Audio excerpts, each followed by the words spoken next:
Hello everyone, আসসালামু আলাইকুম। কেমন আছেন সবাই? আশা করি ভালো আছেন। আল্লাহর রহমতে আমি অনেক অনেক ভালো আছি। এই ভিডিওটা আরও অনেক দিন আগের, ১ সপ্তাহ আগের। তো আমি আপনাদের সাথে ভিডিওটা শেয়ার করব আর কিছু কথা শেয়ার করব। আমি কথা বলতে পারতেছি না, আমি না খুব অসুস্থ, আমার খুব অস্থির লাগতেছে কথা বলতে, চলতে, ফিরতে। সবাই জানেন আমি অসুস্থ, আমি প্রেগনেন্সিতে আছি। আমি এখন বর্তমানে ৭ মাসের প্রেগনেন্সিতে। তো এই সময়ে আমার অবস্থা কীরকম হতে পারে অনেকেই হয়তো বা জানো।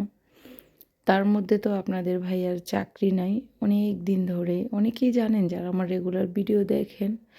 দয়া করে পুরো ভিডিওটা দেখবেন প্লিজ, আর আমার কথাগুলো শুনবেন। অনেকের জীবনের সাথেও মিলে যেতে পারে। আমি কথাগুলো বলতে পারতেছি না। আমার খুব কষ্ট হইতেছে। মানে আমি নিঃশ্বাস নিতে পারতেছি না, তাও আমি বলতেছি। আমার সামনে কিছু মানুষ এত ভালো থাকে জানেন, মানে আমার এত কষ্ট লাগে।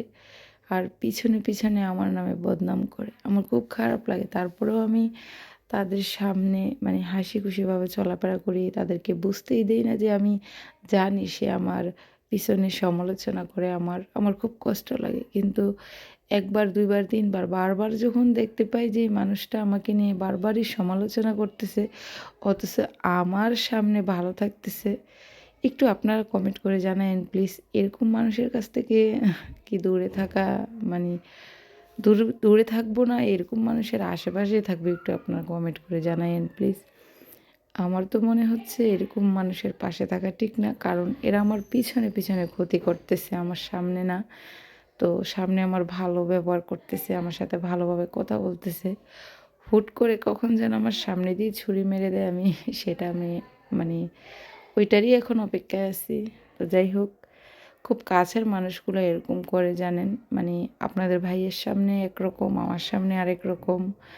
আর উনার মানে কি বলবো আমি, এখন তো আমার হাজব্যান্ড আর আমার দুজনের সময়টাই খুব খারাপ যাচ্ছে। ওনার সময় খারাপ মানে আমারও সময় খারাপ।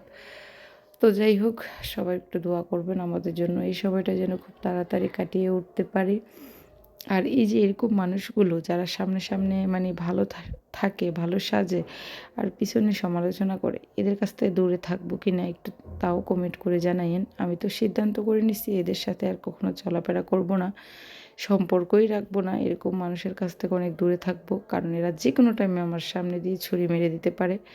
বিশ্বাস নেই, কারণ পিছনে এত কিছু করতেছে আর সামনে একেবারে আমার সামনে একেবারে ফেরেশতা, যেন কিছুই জানে না। যাই হোক, আমার কথায় যদি কোনো ভুল থাকে তাহলে ক্ষমা করে দেবেন। আর আমি কথা বলতে পারতেছি না। ভিডিওটা ভালো লাগলে লাইক, কমেন্ট, শেয়ার করে দেবেন। আল্লাহ হাফেজ।